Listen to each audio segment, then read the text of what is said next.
como escucharon, está Iñaki, es miércoles, son las 10 y más o menos de la mañana, o sea que tenemos columna de política nacional. Todavía no tiene nombre la columna. Se va haciendo en el andar, se hace Ahí va, camino al andar, ahí se va, hace ahí va. columna al andar. Ahí va.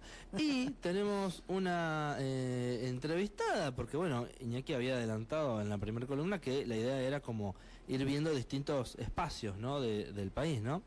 Así que bueno, te dejamos que la presentes y la saludamos. Dale, ahí ya la tenemos en línea, Miriam. Hola Miriam, buen día. Iñaki por acá. Buenos días, ¿cómo están? Bien, bien, acá andamos. Bueno, le contamos a la audiencia, muy cortito, igual ahora te vamos a preguntar a vos, obviamente. Miriam es una gran compañera, luchadora de hace añares, de Misiones, de PIP, del movimiento que está también formando parte de la UTT, Productores Independientes de Piray. Y bueno, hay una gran experiencia ahí para contar de cómo han resistido Arauco, que es una transnacional que hace monocultivo de pino, que le han sacado tierras a las comunidades y que han hecho toda una lucha para recuperarlo y producir de forma agroecológica. Así que bueno, un poco queríamos, Miriam, que nos cuentes un poco cómo es la historia, cómo arrancó todo esto, por qué empezaron y después, bueno, ir yendo más a temas de actualidad, ¿no? Pero bueno, un poco primero que nos orientes bien qué es PIP, cómo se encuentran en ese camino de lucha también posteriormente con la UTT, bueno, eso, cómo es la historia del movimiento.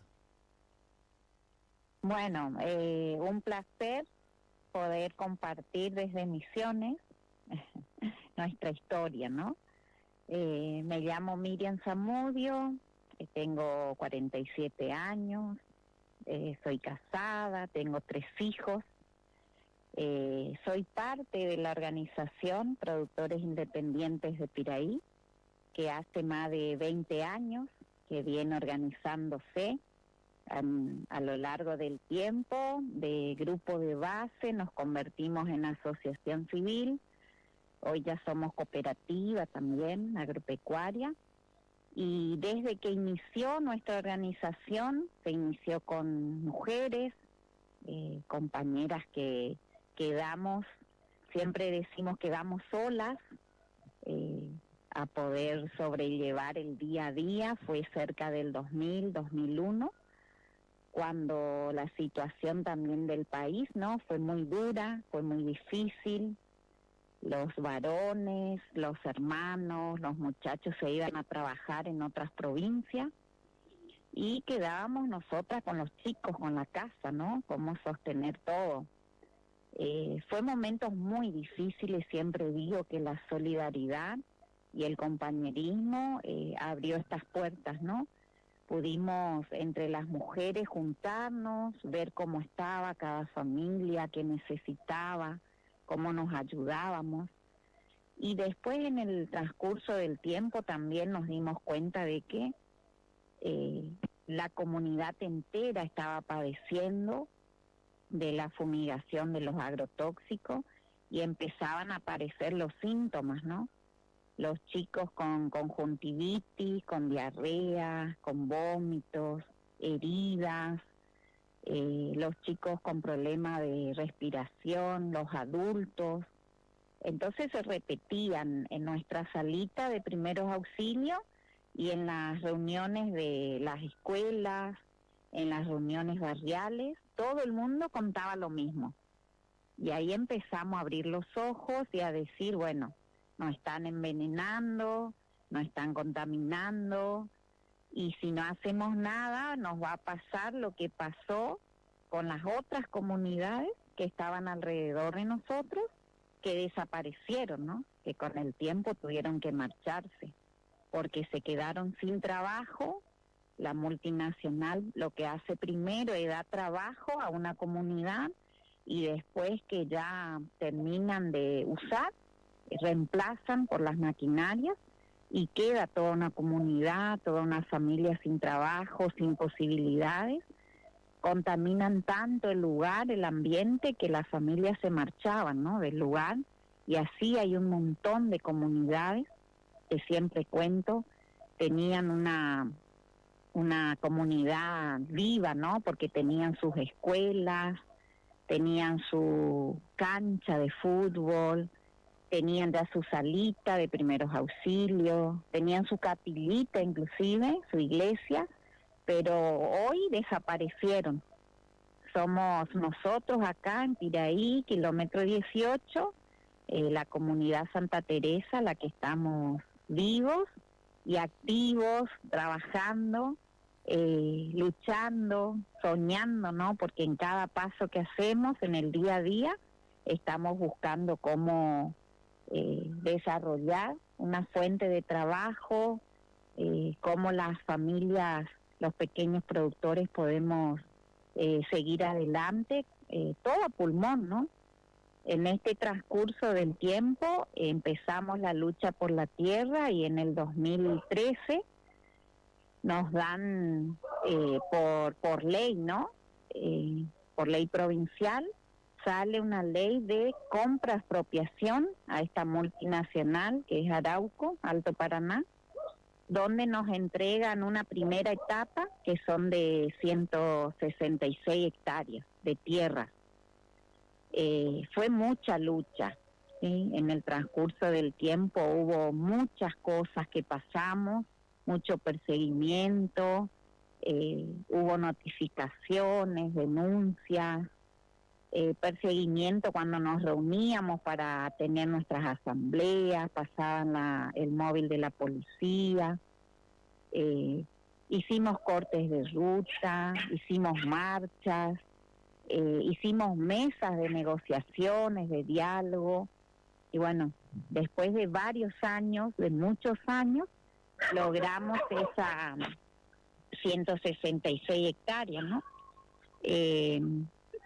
80 de esas hectáreas son las productivas, siempre compartimos de que las restantes son humedales, son pedregales, son arroyos que corren, que se recuperó a lo largo del tiempo también, ¿no?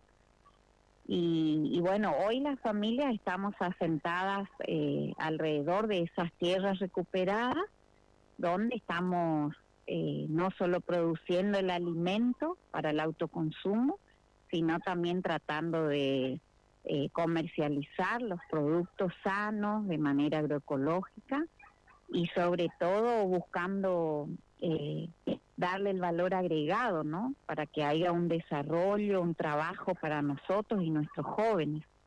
Entre eso está el almidón, la fábrica de almidón, las mujeres estamos con las ollas de barro, ¿no? De barro ñaún, utensilios, y bueno, y el proyecto más que nos mueva todo es el de la yerba mate, ¿no?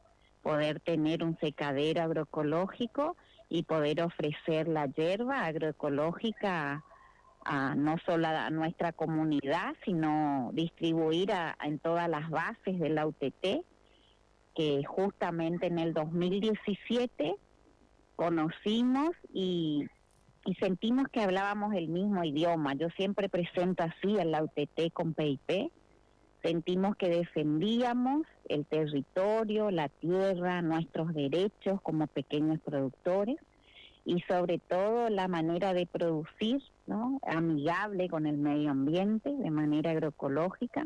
Entonces no dudamos en decir sí, queremos ser parte de esta gran organización y bueno, y hoy estamos a full ahí, trabajando, intentando también enamorar a otras organizaciones, a otros pequeños productores, a otras familias, a que se sumen en esta construcción de qué país queremos, ¿no?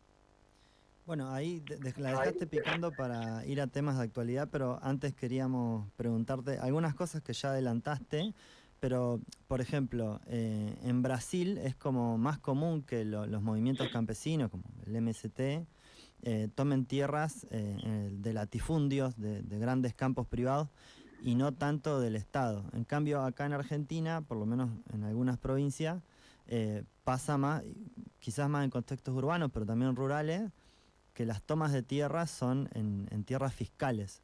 Y en el caso de ustedes ha sido una lucha no sobre tierras fiscales, sino sobre tierras de una empresa transnacional muy poderosa, digamos, que antes era de ustedes, ¿no? Por eso también ahí está la lucha, ¿no? Pero ¿cómo es, si querés contar un poquito más, cómo es esto de enfrentarse a ese poder? ¿Y cómo Yo actúa el siempre, Estado en esa lucha, no? yo siempre comento de que a nosotros nos costó entender. Cuando empezamos éramos pocas familias, ¿no?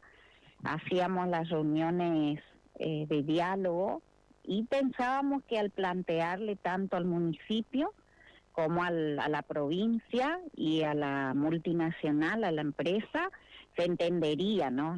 Nuestras palabras eran: necesitamos que los pinos se corran detrás de nuestras casas y que podamos respirar aire puro, ¿no? Y saludable. Desde el principio la respuesta de la empresa fue: ni un milímetro de tierra. Sí, no, esa fue tajante la respuesta. Y con el tiempo fuimos entendiendo que era una lucha, ¿no?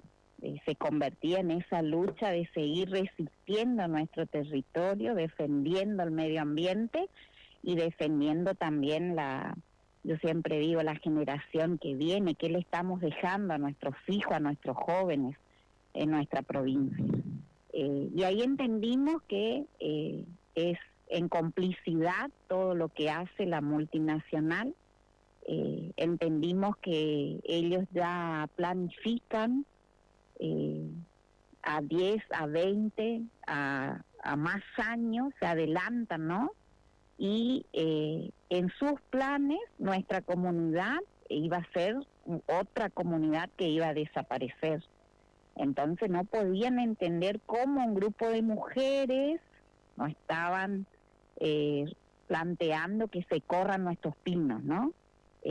Ahí logramos organizarnos no solamente como PIP, como organización, sino también logramos juntarnos con otras organizaciones de otras localidades que también estaban en la lucha por la tierra, luchando por el arraigo y la colonización, ¿no?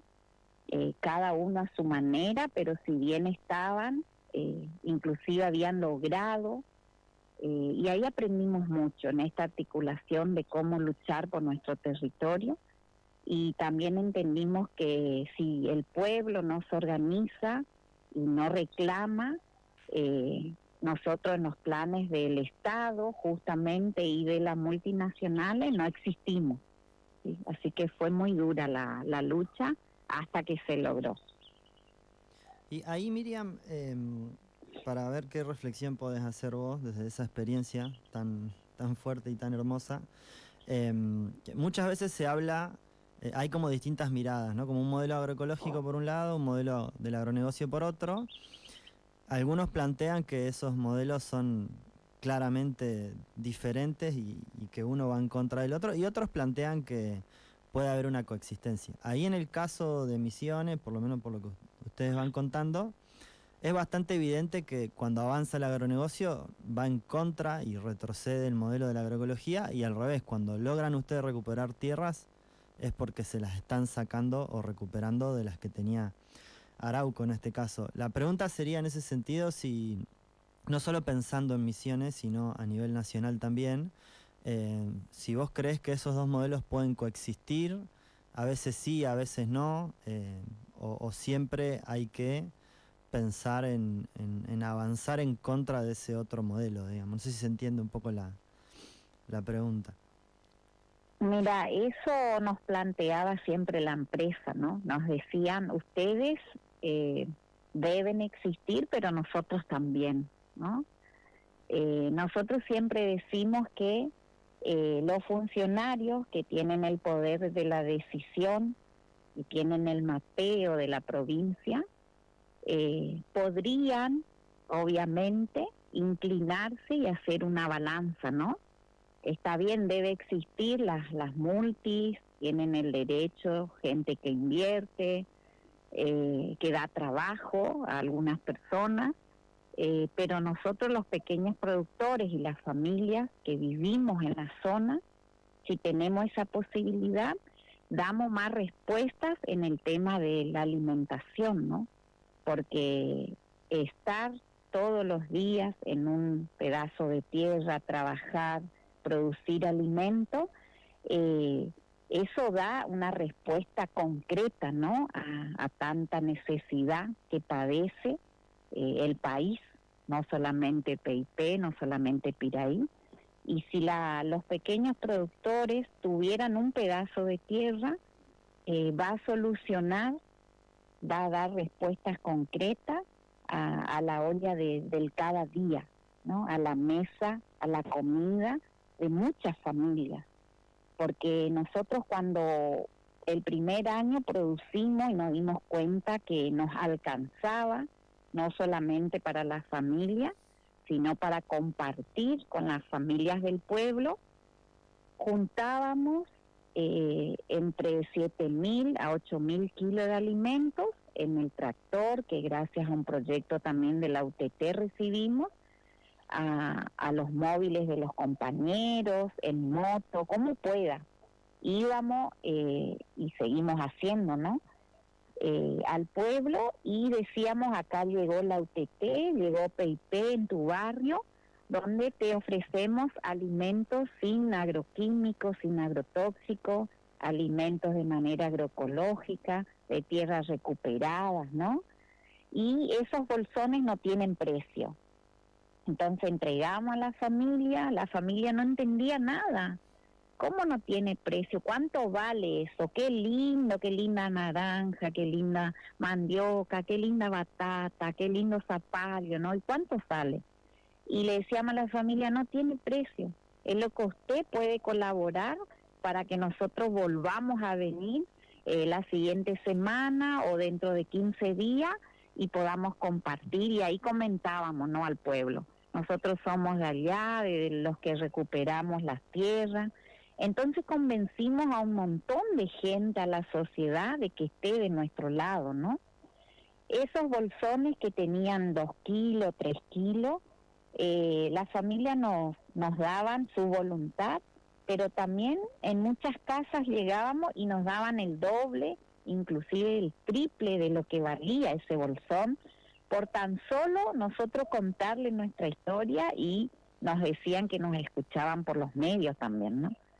Entonces eso también a nosotros nos da mucha fortaleza de continuar, porque en la época de la pandemia entregamos un montón de alimentos en los pueblos, a familias que estaban aisladas, ¿no? Con todo el protocolo, obviamente, con mucho cuidado, pero tratábamos de llegar con el alimento y compartir con las familias también. Bueno, ahí queda claro también el contraste, ¿no? De una empresa que solo destruye y produce enfermedad, y otro modelo de campo llevado a la práctica, que, bueno, las cosas que vos estás contando, ¿no? Ahí nos avisan que nos quedan pocos minutos, Miriam, pero queríamos aprovechar, porque esto en realidad da para horas y horas de conversación, pero bueno, quizás en otro momento te volvemos a llamar. Pero queríamos hacerte algunas preguntas más sobre la actualidad.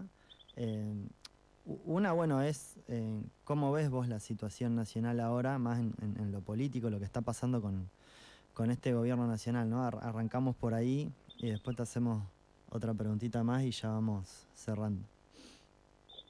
Mira, nosotros cada vez que nos juntamos como familias de PIP y también como UTT Misiones en las asambleas de delegados, tratamos de escuchar a los compañeros, ¿no? Cómo está viviendo, qué le está pasando, qué cosas estamos errando y qué cosas planteamos hacer, cambiar, luchar, ¿no?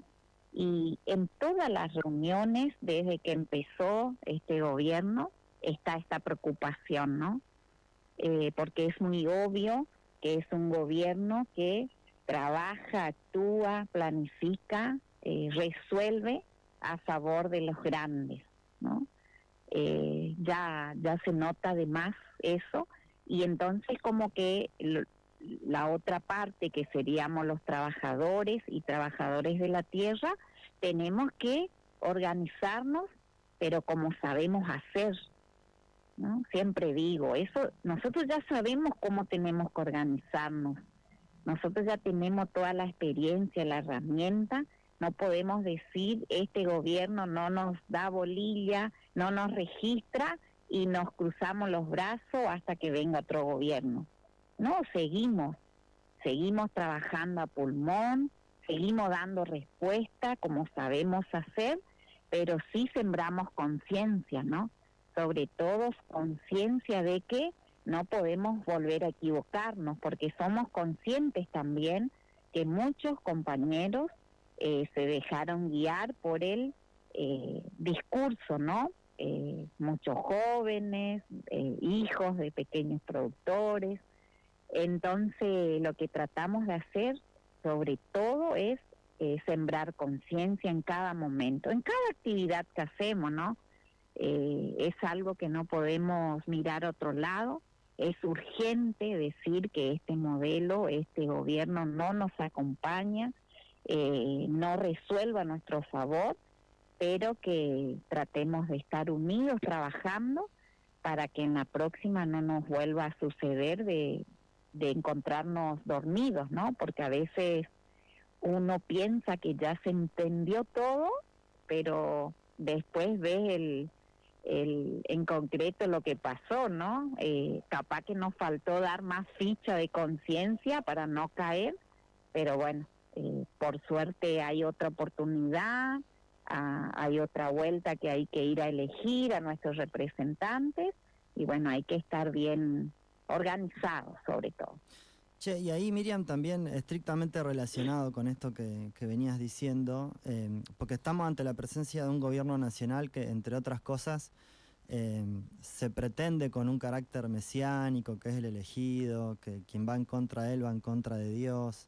Te lo relaciono también, hoy que hablábamos de Brasil, con el evangelismo, que se tiende a generalizar, sobre todo desde los sectores populares, de izquierda, como si fuera algo malo en sí mismo. Y en Brasil, por ejemplo, hay un montón de evangélicos que bancan a Lula, y después hay un montón de otros que bancan a Bolsonaro y tienen como una mirada más de derecha, ¿no?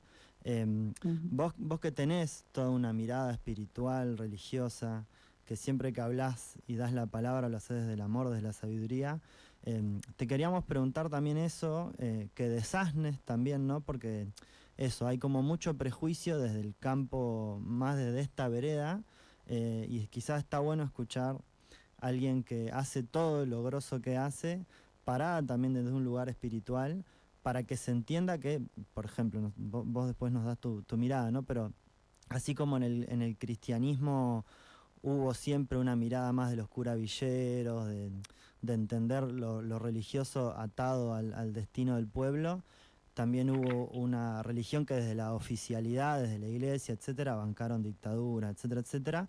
¿Cómo ves vos, desde tu mirada personal, pero también colectiva, las construcciones políticas vinculadas a la fe, digamos? Mira, eso es, o sea, entiendo que eso se está usando mucho a favor de este gobierno, ¿no? Nosotros siempre entendemos que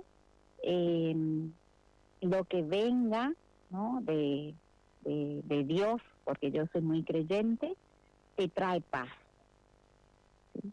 Te trae paz, te trae amor, ¿no? Te trae seguridad y te da la posibilidad de soñar, ¿no? De organizarte, unirte, solidarizarte y siempre pensar en el otro, en el que está a tu lado. Yo siempre digo, a mí me encanta hacer y decir que hacemos desde lo pequeño patria, porque siempre miramos al que está al lado, cómo está, cómo se siente, qué necesita, ¿no? Porque a veces hay lindas palabras, pero hay que acompañarle con la acción. Entonces, el tratar de mirar al que está al lado, al que sufre, al que está sin voz, porque muchas veces no se escuchan las voces de los pequeños, estamos nosotros acompañando desde ese lado, y tendría que ser ese el camino. Y entonces cuando le escucho con esa prepotencia al presidente, insultando, a sus seguidores, ¿no? A la gente de su alrededor, y eso nunca va a venir de Dios, ¿no? Es lo contrario.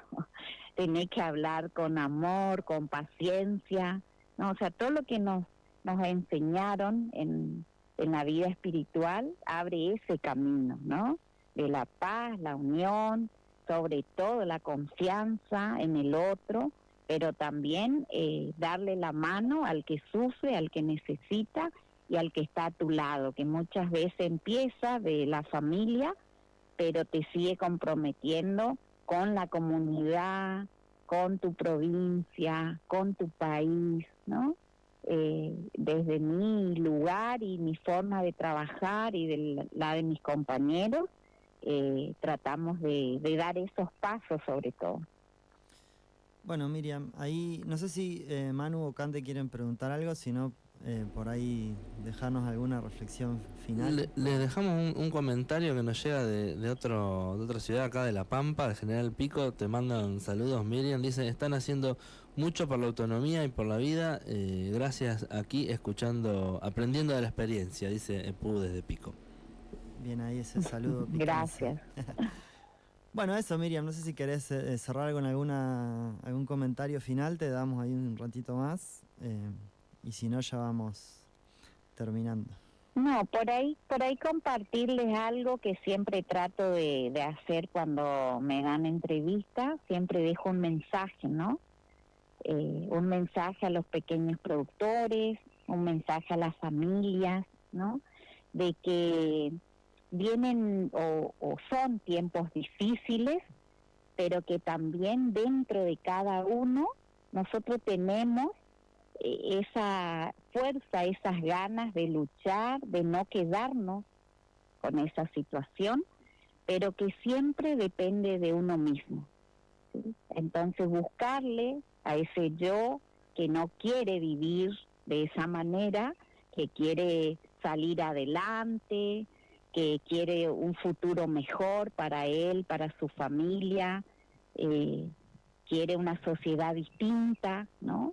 Entonces ese yo tenemos cada uno adentro, buscar eso y tratar de juntar con otros, ¿sí? Que piensen lo mismo, que construyen de la misma manera o que quieren y tienen ganas, pero están solos, y es la manera de empezar a construir desde abajo, ¿no? Y que se puede, sobre todo, porque siempre cuento que éramos un grupo de mujeres y hoy somos una organización entera la que está construyendo y sigue soñando y buscando mejorar la calidad de vida, no solamente de nuestra familia, sino también de nuestra provincia y de nuestro país, y como siempre digo, haciendo patria desde lo más pequeño que podamos hacer, desde cualquier rincón que estamos. Esa es la Argentina que todos queremos, ¿no? Así que el mensaje de seguir adelante, de no quedarnos con los brazos cruzados, pero que depende de cada uno. Bueno, Miriam, hermosas palabras, grandes reflexiones y sobre todo gran experiencia la que están construyendo allá en Misiones. Te mandamos un abrazo gigante y mucha fuerza y un saludazo para todos los cumpas y las cumpas de Misiones. Te queremos, Miriam. Muchas gracias por la oportunidad y un abrazo grande desde Misiones, la Tierra Colorada. Vamos. La Tierra Colorada. Ahí vamos uniendo los puntos de Argentina. ¿Qué te parece? Wow. Esto es aparenta ser una columna de radio, pero es quizás mucho más que eso. Bueno, ahí todavía estoy adaptándome al formato columna, así que ahí no sé si terminó la columna, si damos un cierre. Si querés darle un cierre, yo te dejo darle un cierre y voy a abrirle a Sol, que está afuera. Dale. Bueno, sí, ahí como para enmarcarlo en la columna anterior. Ahí si buscan después, hay muchas notas, cosas que han circulado por las redes, etcétera, sobre la experiencia de PIP UTT ahí en Misiones. La Miriam, cuando se dio el proceso de recuperación de tierras, habló de alegría revolucionaria. Y bueno, como en la columna anterior hicimos como un poco una clasificación de las distintas organizaciones que hay en Argentina, Como decía Manuel, habíamos adelantado que íbamos dentro de lo posible, tratar de entrevistar gente que esté en algunas de estas experiencias. Bueno, eso. Esta puntualmente es una experiencia que valoramos muchísimo. Está bueno porque dan cuenta con mayor especificidad la historia, lo difícil que es, digamos, arrancar de cero, desde abajo, aparte, como dijo, un grupo de mujeres. Y que eso, bueno, no se ve en el nombre, digamos. Cuando uno ve un montón de organizaciones que se entretejen, qué sé yo, no ve la historia detrás. Claro, sí, sí. Así Bueno. que está bueno poder darle voz y historia a esos nombres. Y bueno, esta en particular es una lucha que lleva añares y que tiene un montón de cosas hermosas para mostrar, concretas, que ya están en marcha, pero gracias a la lucha de un montón de gente que queda en el anonimato a veces, como decimos, ¿no? Pero bueno, claramente es una experiencia que demuestra que no solamente, como decíamos en la columna anterior, se critica un modelo que no gusta, no solamente propone una alternativa desde el discurso y la palabra, sino que principalmente acompaña esa propuesta con llevar a la práctica en los territorios todos los días esa alternativa que se plantea, ¿no? Por eso es una experiencia que valoramos mucho y que creo que, salvando las diferencias que siempre hay, obviamente, nos sirve para pensar otras realidades también. Ahí va. Bueno, nosotros nos vamos a ir a un cortecito. Gracias Iñaki por la columna. Gracias Miriam, que ya cortó.